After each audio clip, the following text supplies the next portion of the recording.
Damos la bienvenida al primer orador de esta conferencia, Charles Calomiris, profesor Henry Kaufman de Instituciones Financieras en Columbia Business School y profesor de Asuntos Públicos e Internacionales en la Escuela de Asuntos Públicos e Internacionales de Columbia. El profesor Calomiris se desempeñó como economista jefe y contralor adjunto senior en la Oficina del Contralor de la Moneda de Estados Unidos. También es miembro de la Mesa Redonda de Economistas Financieros e investigador asociado de la Oficina Nacional de Investigaciones Económicas. Fue miembro distinguido de la Hoover Institution, donde codirigió la iniciativa sobre regulación y Estado de Derecho durante muchos años. Es doctor en Economía de la Universidad de Stanford y su investigación abarca banca, economía monetaria, finanzas corporativas e historia financiera. Actualmente se encuentra trabajando en un libro titulado Historia Inútil y el futuro de la banca.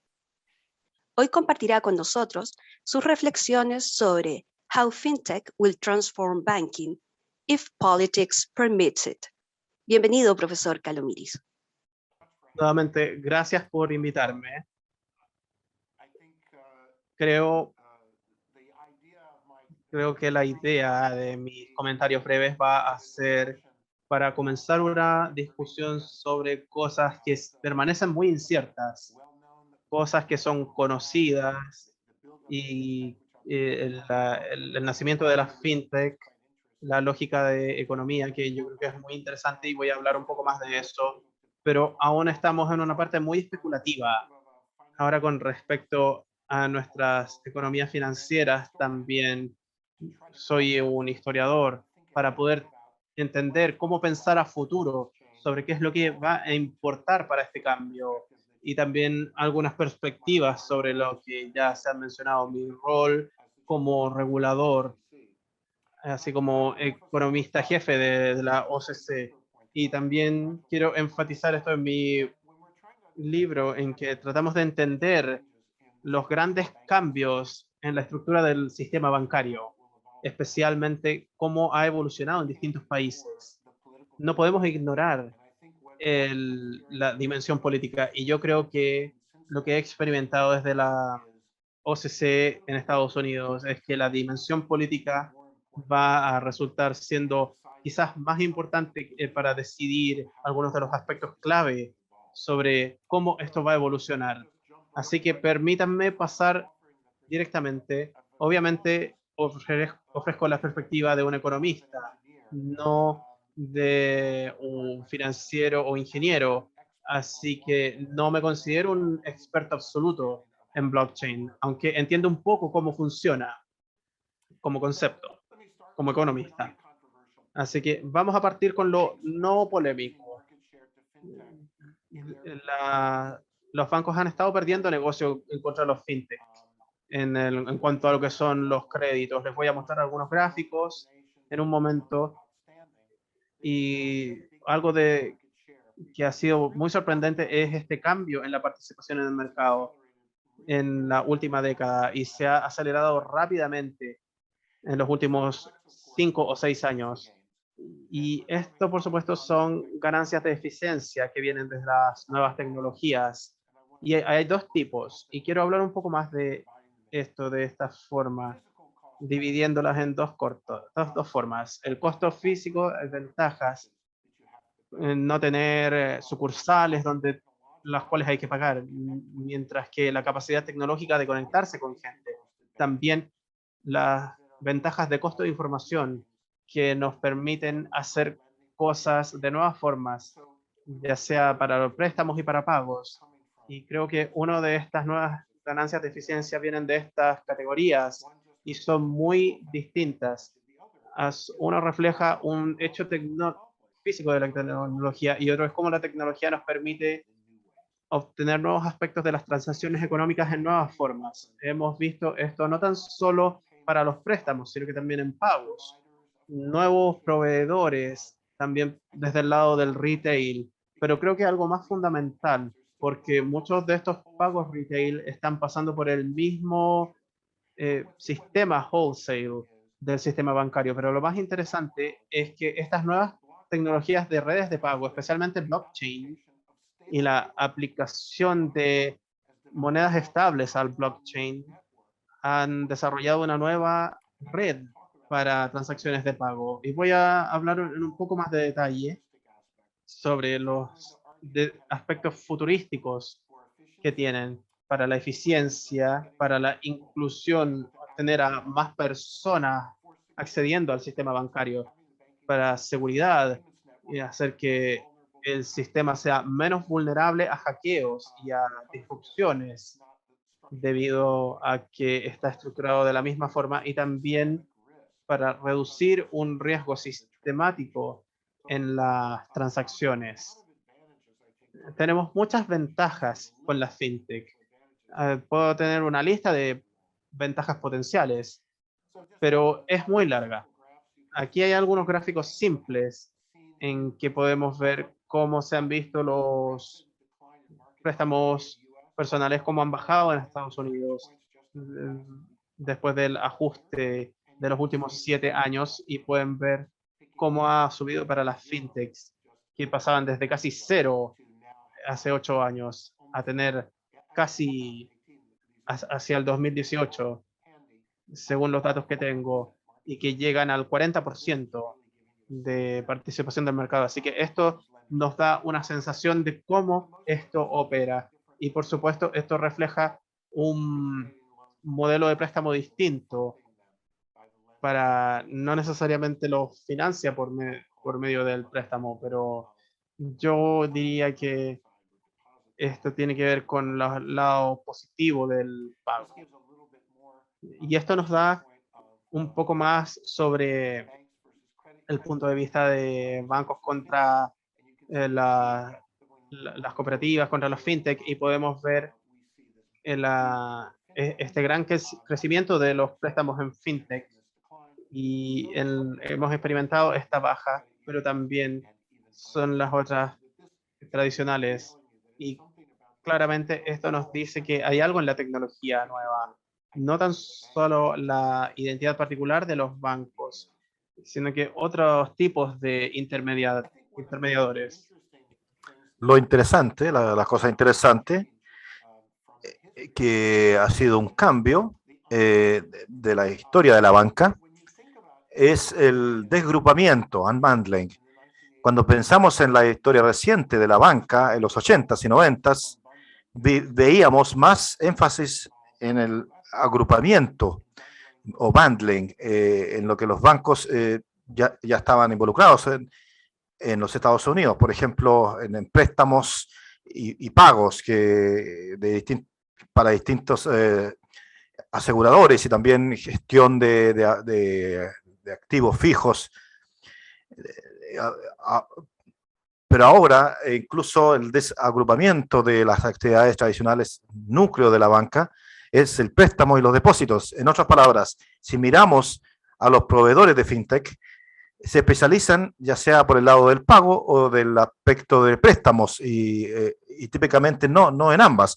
¿Cómo entendemos este nuevo fenómeno del desagrupamiento? Lo primero que debemos notar es que siempre ha habido aspectos negativos asociados con los préstamos bundling y los depósitos. Son negocios distintos. Lo puedo decir con respecto a las personas que están involucradas en la banca. Así que en forma opuesta a los préstamos, como ustedes saben, yo enseño un MBA y tenemos, digamos, distintos negocios. Y aunque haya una razón fuerte, en la cual ustedes puedan reducir el enfoque empresarial al tener muchos negocios, así que por supuesto se puede tener separados los depósitos y préstamos. Ahí empezamos a ver un montón de evidencia al respecto. Mirando estos bancos complejos, universales, con los costos asociados, con la complejidad organizacional y los costos que nos sirven para gestionar y seguir esto.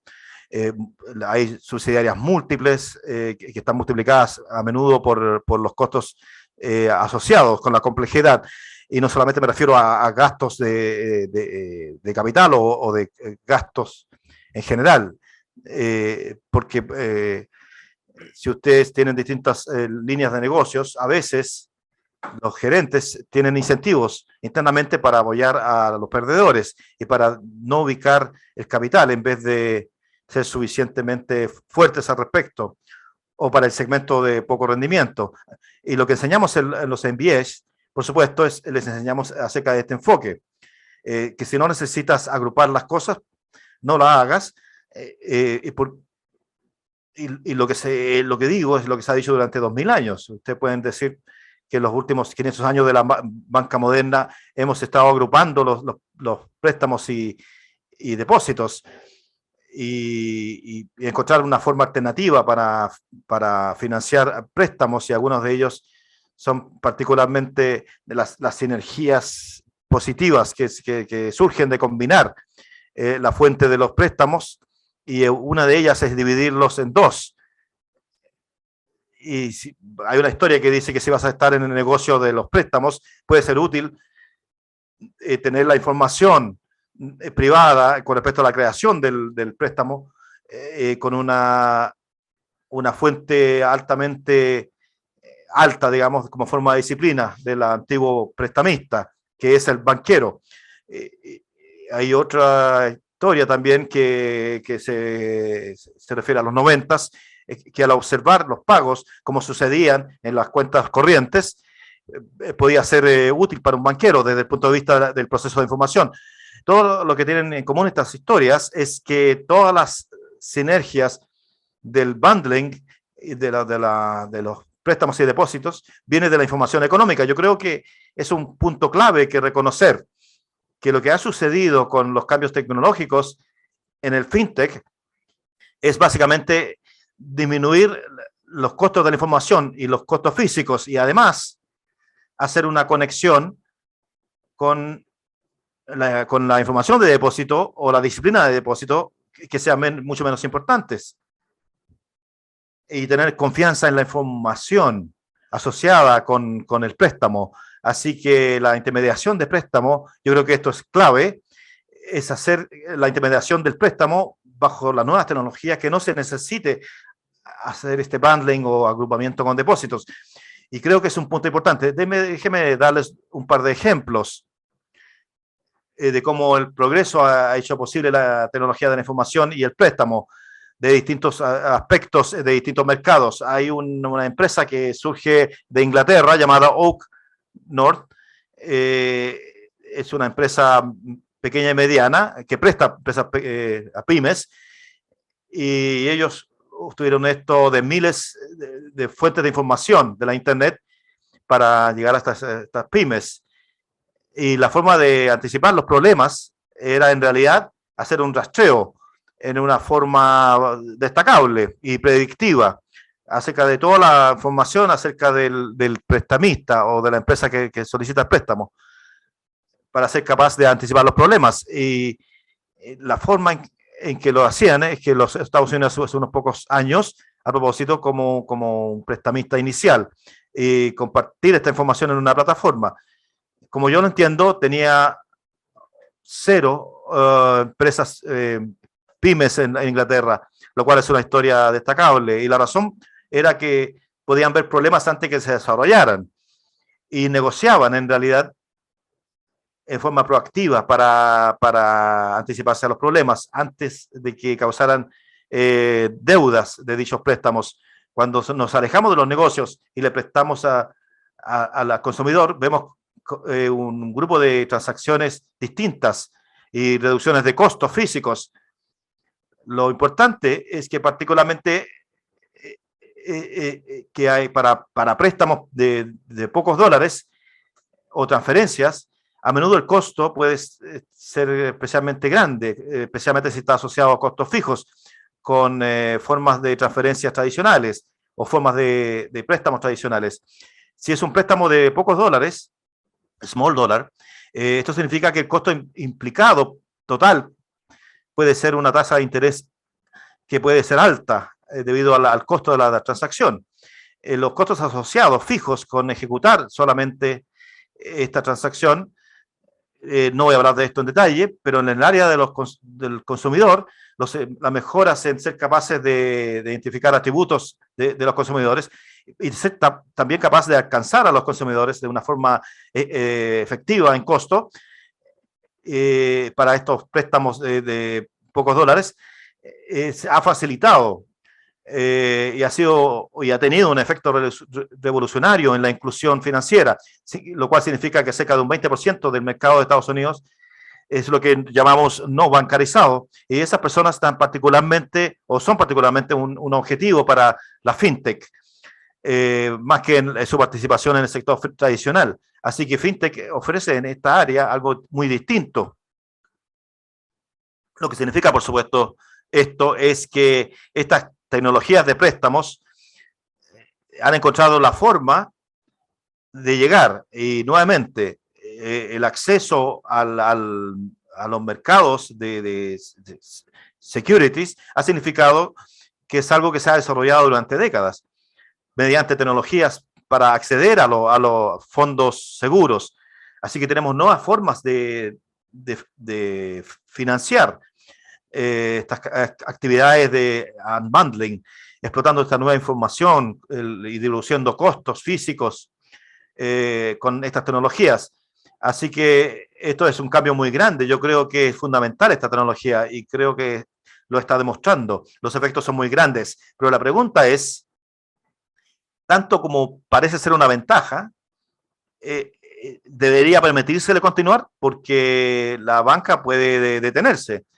La hemos visto detenerse en muchos países durante siglos. Los gobiernos pueden decidir terminar con la banca si lo deciden. Y lo quiero enfatizar, esa es la regla, no la excepción. La mayor parte del progreso de la banca tradicional fue presionada por la tecnología. En la banca en Escocia, en el año 1750, y aún así, 2000 años, 250 años más tarde, vemos que los sistemas bancarios exitosos no era porque no pudieran observar la tecnología, es porque hubieron opciones que fueron políticas y que no les permitieron seguir. Avanzando, a medida que pensamos en estas tendencias y que se les permita continuar, a los bancos actuales, las porciones del mercado que caigan a ambos lados de los balances, la banca en las sombras aumentará. Y creo que vamos a ver un cambio en la estructura de la regulación y si este cambio continúa, va a suceder que los bancos en la sombra van a verse menos, va a haberse menos regulación bancaria y va a haber un enfoque en la regulación en los productos de consumo o servicios. Y esto lo han visto ya en los Estados Unidos, cómo se desarrolla como una especie de banca paralela a los reguladores bancarios. Y si continúa, veremos que la autoridad y la importancia de la banca tradicional, como la Reserva Federal, va a enfocarse en otro tipo de actividades o productos o servicios. Los reguladores van a ver a su autoridad y van a aumentar la importancia. Por supuesto, esto podría cambiar si decidimos hacer chartering, algo que puede suceder con respecto a estas nuevas actividades. En otras palabras, podemos modernizar el concepto de la banca nacional, lo cual, por supuesto, apoya mucho lo que hace la OCC en lo que se refiere a estos modelos de negocio nuevos, que son muy distintos de los antiguos modelos de negocio, y llevar los ahorros de costos al sistema bancario. Este tipo de evolución, por supuesto, ha sucedido desde el comienzo de la banca nacional como sistema de los Estados Unidos. Y hay muchas razones para creer que los últimos auditores o controladores del sistema de moneda de la OCC están deseosos de aceptar esto. Y tienen la habilidad para hacer esto. Lo hemos estado estudiando. No hay problemas técnicos en averiguar cómo aplicar la regulación prudencial a estos nuevos tipos de intermediarios. Incluso cuando no tienen balances, podemos hacerlo. Y lo hemos sabido durante mucho tiempo. ¿Cómo hacer esa regulación prudencial? Incluso con la capacidad de deuda y los límites de equilibrio en los riesgos de flujo de caja. Así que hay mucha historia en esto y quiero enfatizar que no hay razón para no traer esto al mundo del charter. Hablaré acerca de unas ventajas claves, particularmente cuando pensamos en un tipo futurista de sistema, con bancos que emiten y se benefician bastante del sistema bancario en chartering. Así que esto es muy positivo. Tenemos hasta nuevas tecnologías, nuevas formas de organizar nuestros bancos, de traerlos al sistema bancario chartering, lo cual tiene muchas ventajas. Pero ¿cuál es el problema? El problema es que existen perdedores, los actuales en este sistema. Hay tres tipos que son muy poderosos. No les gustan estas tendencias. Por ejemplo, el gran sistema bancario de Estados Unidos, por supuesto, lo ven como una amenaza y ya han experimentado pérdidas de mercado. No quieren que continúe. La Reserva Federal y su directorio lo ven como un regulador que está bajo amenaza y se dan cuenta de que el sistema es obsoleto, retrasado y del siglo XIX y supervisa el sistema, un sistema centralizado con pagos muy retrasados y muy ineficientes para la Reserva Federal, lo cual es muy interesante porque quieren mantener su poder. Y finalmente, quizás no sea tan familiar fuera de los Estados Unidos, pero es muy importante. Los defensores del sistema bancario tradicional, como una política de presupuestaria desde los 70s, pero luego se aceleró, particularmente bajo el gobierno de Clinton y los gobiernos posteriores, en los 90s, que se llamaba reinversión en la comunidad, para tener bancos que subsidiaran particularmente clases de tipos de prestamistas o de personas que solicitaban préstamos, como para financiarlo como un gasto gubernamental. Y la gente que estaba muy enamorada de este enfoque no quería ver que los bancos actuales perdieran una parte del mercado, porque no quieren perder control del balance y de los dispositivos físicos, los bancos tradicionales. La reinversión en la comunidad, la ley al respecto opera a través del sistema de depósitos. Si no tomas un banco o un depósito bancario, entonces todos estos proveedores de fintech son sus modelos de negocios. No confiar en los depósitos está fuera del control de este tipo de regulaciones. Así que estos bancos ambiguos poderosos, el directorio de la Reserva Federal y los defensores políticos de la reinversión en la comunidad, yo diría que ya han formado una coalición clara contra la fintech. Nadie le gusta esto, pero yo, siendo un académico, pues, debo ser honesto y les digo que esta es la realidad. Y ellos son muy poderosos si quieren detener este progreso. Ahora voy a hablar un poquito más acerca de las ganancias de la fintech, de dónde provienen y cómo una red de monedas estables y pagos se pueden promover y ya está mostrando eficiencia. Hay una gran inclusión en la velocidad de las ejecuciones de las transacciones, productos nuevos que estarán conectados de distintas formas, una gran seguridad de que habrá menos riesgo de hackers y menos riesgo sistémico. Y voy a argumentar de que eso proviene de ahí. El riesgo sistémico proviene de una combinación de cosas. Parte es la confianza en redes blockchain bilaterales, las cuales sistemáticamente son riesgosas si no están centralizadas, pero también voy a comentar de los contratos de deuda y también del movimiento de este bundling de préstamos y depósitos, lo cual reduce el riesgo sistémico que está interrelacionado en la eliminación de contratos de deuda para las monedas estables y también de la amortización en el contrato de deuda. Este es un sistema que está separado del sistema de préstamos. El hecho es que se hace una red bilateral, en base a una red bilateral, y el hecho es que esto depende de stablecoins y que no están estructuradas como contratos de deuda o con amortización. Todo se reduce a este riesgo sistémico asociado con el nuevo sistema bancario. Y argumentaré que es especialmente atractivo si permitimos que esto en la banca nacional. Y hay desafíos políticos también. Un detalle con respecto a esto. Cuando pensamos acerca de los costos físicos que mencioné, es muy importante las pequeñas transacciones. La eliminación de las sucursales y sus gastos, la eliminación de los gastos físicos, fiscales, para ser capaces de conectarse con la gente sin muchos empleados o mediante un celular solamente que puede ser conectado inmediatamente y rápidamente a una transacción. Eso obviamente significa un cambio físico grande que permita estos pagos. Ya permite pagos. Las transacciones tienen que finalizarse rápidamente y cuestan.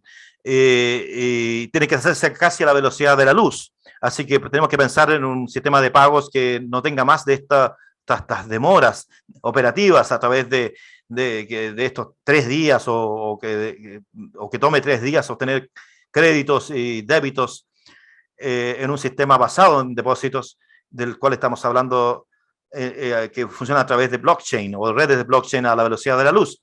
Los productos pueden ser mucho más adaptados al cliente. Tenemos, y ya lo vemos en algunos proveedores, por ejemplo, que están proveyendo nuevos tipos de productos, por ejemplo, cosas llamadas depósitos de cheques, de sueldo, los cuales son una forma de crear una accesibilidad instantánea a tu paga, de manera de crear un acceso instantáneo que no dependa mucho en el préstamo, en un préstamo. Y esto ahora implica un acceso instantáneo, pero algunos proveedores han encontrado formas de proveer préstamos de bajo nivel de intereses.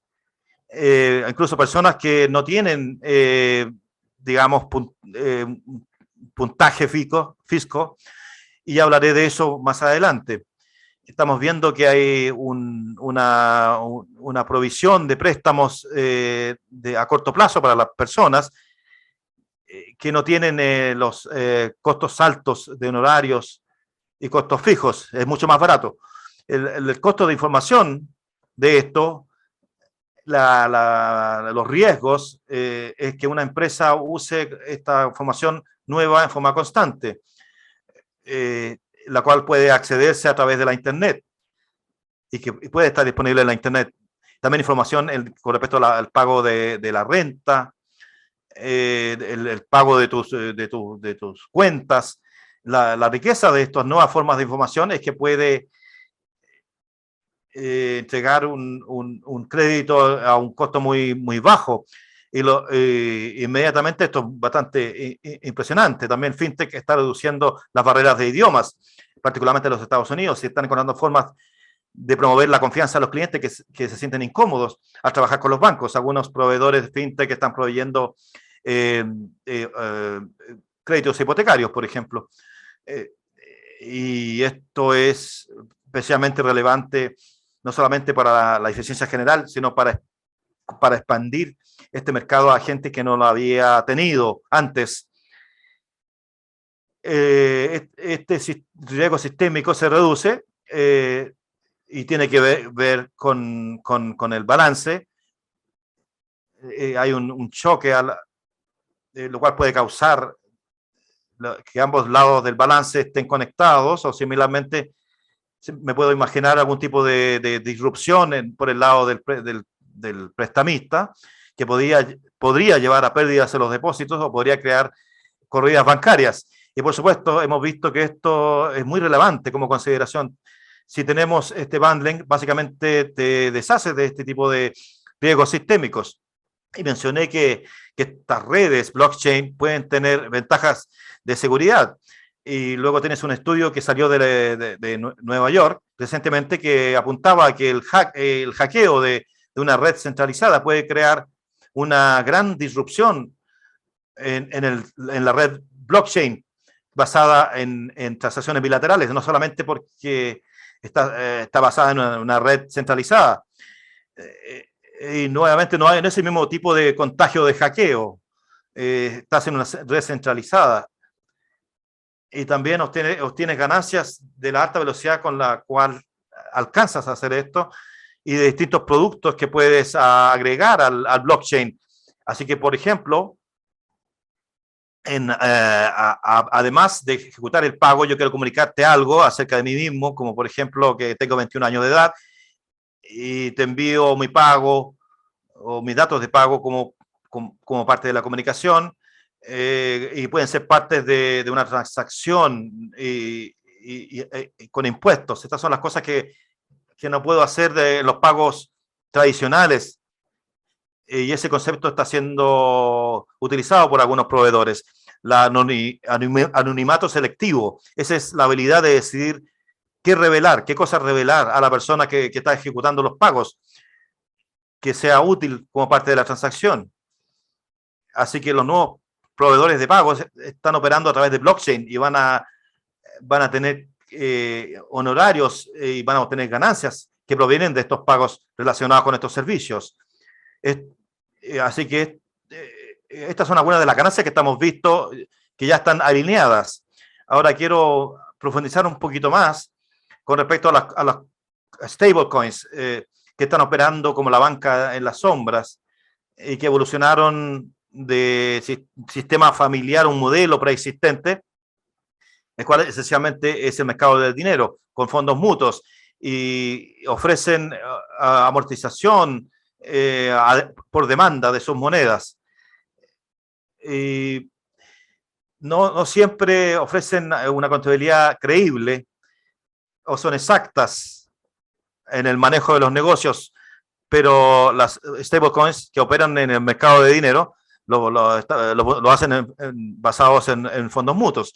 Es decir, puedes sacar tus monedas cuando quieres y también puede que no sean legalmente llamadas deudas o deuda demandable, pero operan como el mercado de dinero. El fondo mutuo a menudo tiene 100% de efectivo. Las reservas, por ejemplo, no creo que este sea el modelo correcto para un valor nominal de la moneda. Bitcoin, por ejemplo, es un candidato para esto. Ustedes saben que van a tener un sistema basado en algo cuyo valor es volátil. Sabemos que las stablecoins funcionan con cuentas y con algo que es similarmente estable. Y luego tenemos este mercado de fondos mutuos. Una mejor forma de hacer esto, por supuesto, es hacer las reservas. Y podrías usar algoritmos porque eso es lo grandioso de estos proveedores, de que pueden hacer su negocio por medio de algoritmos y sin tener espacio para la discreción humana. Un punto clave es que algo tiene que ser creíble para poder monitorear los algoritmos y para poder estar seguro de que existan. Allí es donde, por supuesto, el chartering puede tener una gran ventaja. También nos gustaría estructurarlos de forma que no estén sujetos a regulaciones impredecibles. Por ejemplo, en mi mente hay una gran posibilidad de que las monedas estables se consideren como depósitos y estén sujetas a regulaciones. Y es muy posible, precisamente porque están viéndose muy como depósitos. Pero eso no es necesario, porque no es necesario tener un canje de estas monedas estables y tener las estructuradas para que sean como instrumentos de deuda, para que tengan su estabilidad. De hecho, yo diría que ya que la estructura futura de las monedas estables se verá como monedas que toman la forma de algo como un stock preferido perpetuo más que algo canjeable. Entonces, si haces esto, se evitan los canjes que evitan cualquier tipo de problemas que hemos visto, incluso en los fondos mutuos hasta cierto punto, y también se elimina la posibilidad de que se consideren depósitos debido a que el stock perpetuo preferido claramente no es un depósito. Y como decía, podíamos ocupar este charter nacional para asegurarnos que los algoritmos que se estructuran y que se reservan son creíbles, particularmente en los algoritmos que se pueden colocar en anti-actividad criminal y pueden asegurarse de que la gente pague impuestos por las transacciones y y estén seguros de que no se involucren en actividades criminales. Ese es básicamente mi modelo de una moneda estable a futuro, sin entrar en detalles más específicos. Entonces son monedas emitidas por las OCC como bancos nacionales sin un activo riesgoso como préstamo, por ejemplo. Son como efectivo y mientras están en el lado pasivo tienen este equity común. Y no quiero decir que esto va a estar requerido, sino que va a ser permitido. No habrán derechos de canje en el charter. No estoy diciendo que no lo permitiría, sino que lo que tengo en mente sería un emisor de monedas estable, y esto no sería una forma particular. Entonces tengo en mente la estabilidad mientras mantienen el efectivo como activo y tienen un compromiso de algoritmo para comprar en el mercado secundario y para vender, para comprar a 99 centavos y vender a $1 sin un límite. Y eso es totalmente creíble porque tienen el efectivo para ejecutar un 100% de esto según sea necesario. No hay riesgo asociado con este banco, no hay amortización y realmente se puede obtener una estabilidad absoluta sin riesgo de que ocurra algún problema, así como también comprometerse con solamente transacciones legales. Las reservas, por supuesto, en mi modelo se monitorean por la OCC como algoritmos que aseguran que estas sean actividades solamente legales. Y no sugiero que en el largo plazo estos intermediarios tengan que mantener un 100% de las reservas de los saldos. De hecho, estarían ganando tarifas de servicios asociados con las transferencias, con la anonimidad selectiva de los servicios, y de hecho debido a que tienen a otros eh, activos intangibles asociados con estos flujos, se pueden mantener 100% de las reservas. Puedo explicarlo más, pero el punto es que es fácil de tener un sistema creíblemente libre de riesgos, operando con blockchain a la velocidad de la luz, con la resiliencia de las transacciones bilaterales. Algunos dirían, espera, pero ¿qué pasa con los fraudes? ¿Puede pasar algo malo? ¿Puede haber lavado de dinero? Y hay que monitorear el valor estable. Y creo que es posible, es poco posible, pero por supuesto ocurren cosas. Incluso aunque sea una posibilidad, básicamente podemos estructurar el algoritmo y, y podemos denominar estas monedas como algo totalmente necesario por hasta 5 centavos del dólar. Puedo decirles más, pero el punto es que son muy resilientes y no debiesen operar sin ningún riesgo, sino que el riesgo también se puede gestionar de forma bastante simple. No habrían consecuencias sistémicas de falla en estas instituciones, no tendrían que vender activos riesgosos forzando la calidad de los mercados o la contracción de los préstamos, porque no están operando en este punto. No, no operan como proveedores en redes bilaterales separadas. Entonces, ¿qué tiene de malo esta historia? ¿Quiénes son los perdedores que ya están luchando contra esto? Con esta propaganda, que son las políticas bancarias, y que obviamente favorece la propaganda de los grandes bancos. Y no hay que confundirlo como un think tank, como una universidad. Eh, es una división de propaganda de los bancos. Y por supuesto que se dedican a publicar artículos que dicen que hay que ponerle fin a las fintech y especialmente a las monedas estables. Entonces eso lo pueden ver como un tema de transparencia y un intento por manchar el nombre de la tecnología. Y creo que ya esto se opera de forma muy anticuada y el sistema de pago es clave para el poder en la forma en que las políticas ya han demostrado por mucho tiempo, ya se identifican de forma muy, muy fuerte. Y yo creo que eso aún continúa. Entonces, la coalición ya se está formando para tratar de generar una aspersión de las fintech. Y desde los años 90 hay un tercer enfoque para ocupar la ley de reinversión comunitaria y otras transferencias físicas, y dependiendo de los bancos para que lo hagan. También ven el problema y no es coincidencia que los políticos sean los que más dependan y que más estén a favor de las dispersiones sobre los fintech.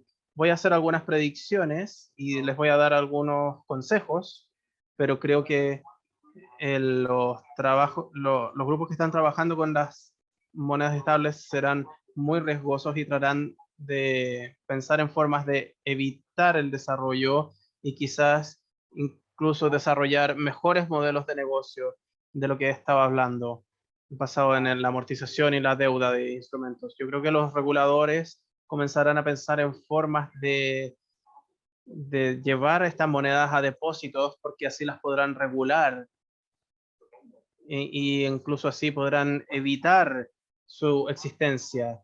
Mi consejo a los emprendedores en las monedas estables o en las fintech es que tienen que considerar esto en su estrategia de negocios para evitar los riesgos regulatorios. En particular, si están pensando en las monedas estables, que se sugiere que eviten la amortización y algo que parezca así, porque así se reduce el riesgo y así evitarán problemas de los reguladores.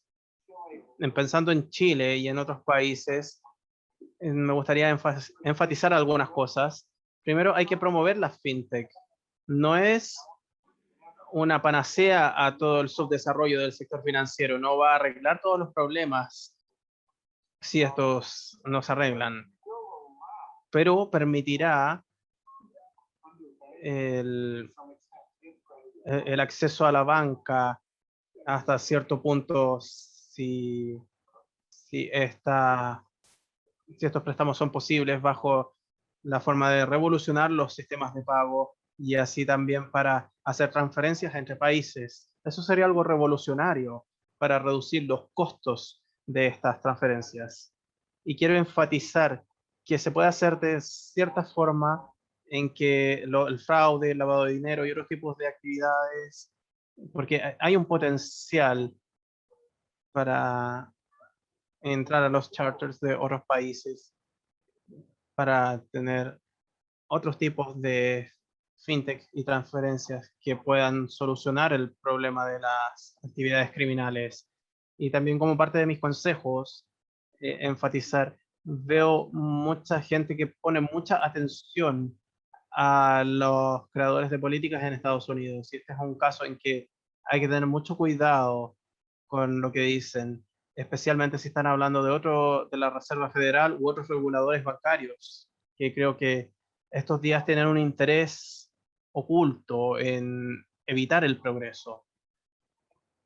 Entonces, ese es el final de mis comentarios. Con gusto tomaré alguna pregunta o comentario. Muchas gracias por su atención. Muchas gracias, profesor.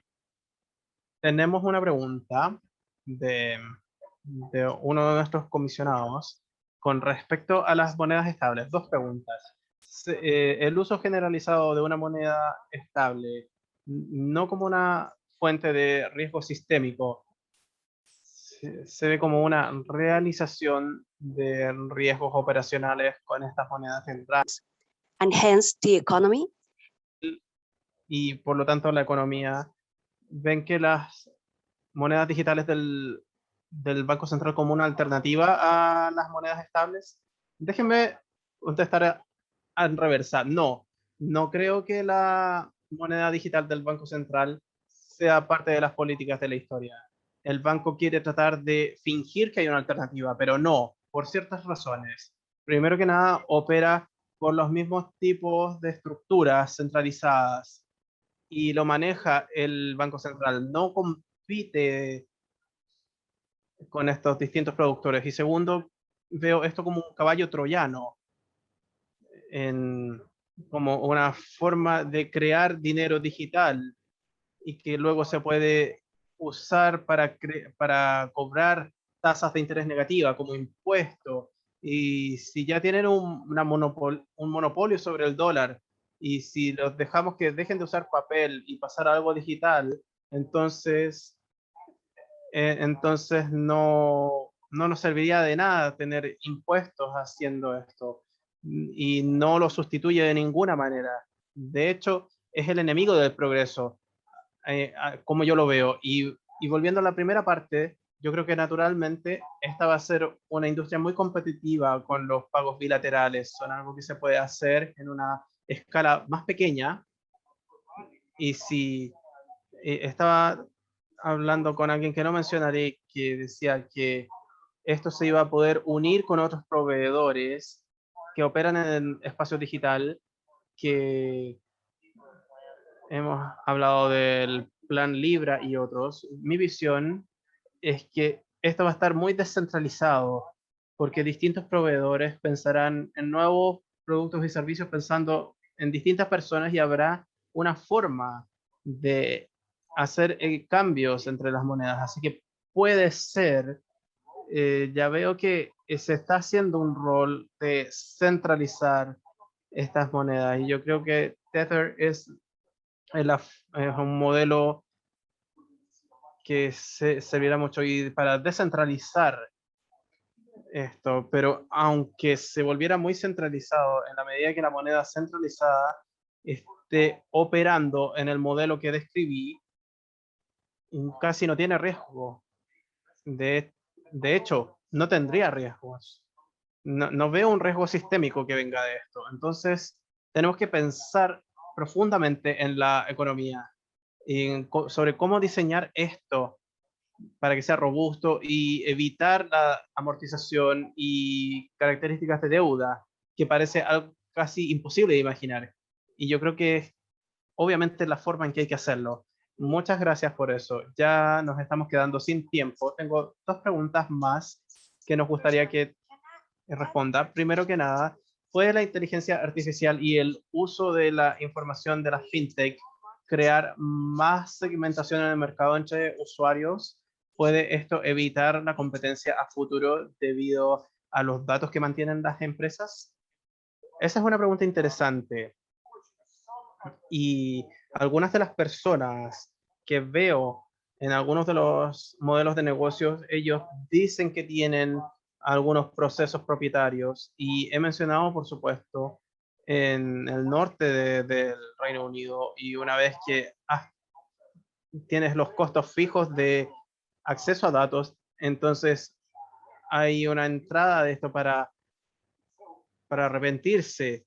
Entonces sí, puedo ver un potencial, pero por supuesto es limitado, porque si Oak North trata de tomar ventaja de su posición como proveedor de datos para prestamistas pequeños y medios, entonces alguien va a decidir invertir en esa misma tecnología. Así que no lo veo como un problema. Otra cosa que hablé con uno de los bancos, no voy a mencionar cuál, es que no han desarrollado su información propietaria separada a los puntajes FICO.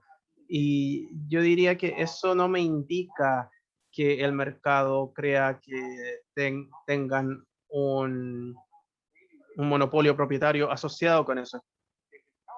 Quizás le han dicho a la gente que tienen una gran fuente de nueva información. El mercado parece que no lo cree. Así que en mi visión esto va a ser accesible.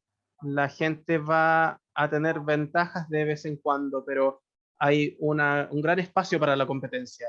Siguiendo esa pregunta, dice que un consorcio de grandes bancos llamados R4 está desarrollando las fintech en países como Canadá.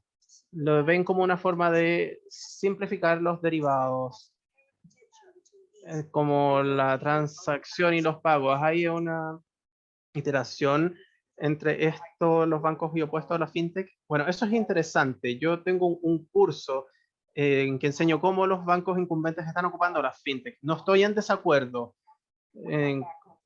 Entonces, si pensamos a 10 años atrás, la forma en que enseño mi curso, traigo a gente de los bancos y les enseño cuánto están gastando en las fintech, sobre las cosas que están haciendo. Y está claro que para poder preservar su posición hasta el punto en que puedan preservarlo, porque no están simplemente mirando a los proveedores de fintech. Es cierto que los bancos han continuado invirtiendo en mejorar su productividad como resultado. Y quiero enfatizar que el modelo de negocios depende de la estructura física de los bancos y con base de depósitos y en la idea de que depende de los depósitos baratos como el punto clave, y esa es una gran historia en Estados Unidos y creo que hasta cierto punto en Canadá. Recuerden que los depósitos en los bancos canadienses retienen un porcentaje del saldo más que en Estados Unidos en los últimos 150 años. Entonces la pregunta es, los bancos se han beneficiado de poder compensar el costo de su red física con los depósitos baratos, y yo creo que eso se está terminando y no creo que esos modelos en ese sentido van a poder sobrevivir. Ahora, por supuesto, van a poder convertirse en proveedores de fintech, pero no creo que los modelos basados en una gran operación física en que podamos pagar estos costos teniendo depósitos baratos, yo creo que ese modelo no va a sobrevivir, a menos que los políticos se metan a la situación para hacer que sobreviva. Bueno, muchas gracias, profesor, por su tiempo, aunque no lo pudimos ver, pero esperamos que la próxima vez sí se pueda. Sí, no sé qué pasó. Estoy más viejo, así que quizás la tecnología me gana. Así que nunca se sabe. Nunca se sabe. Y estas cosas pasan de vez en cuando en estos ambientes remotos y virtuales. Pero bueno, muchas gracias. Muchas gracias. Gracias a usted. Agradecemos también